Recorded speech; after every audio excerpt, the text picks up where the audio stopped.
Choose the correct variant. Düzgün variantı seçin. What are you going to take with you?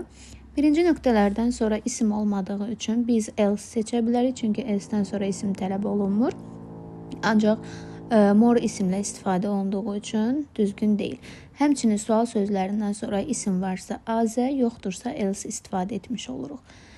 İkinci, üçüncü boşluqda we are going to take some money and suitcases. Some'dan sonra istifadə oluna bilən birinci hissədə sayıla bilməyən isim, ikinci hissədə isə sayılan cəm isimlə uzlaşa bilən kəmiyyətlər təyin etməliyik.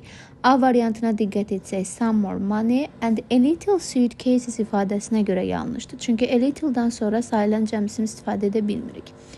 Daha sonra B variantında else'dan sonra isim olmaz deyə yanlışdır. C və D variantları more'un ifadəsinə görə yanlış idi zaten. Y variantında isə more və F düzgün cavabdır. Çünki some'dan sonra more və azə istifadə edə bilərik. Və more'dan sonra təbii ki, some more ifadəsində sayılmayan ismin istifadəsi də doğru hesab olunur. Və F-dən sonra da sayılan cəm ismin istifadəsi düzgün olduğu üçün ümumi doğru cavabımız Y variantı götürülür.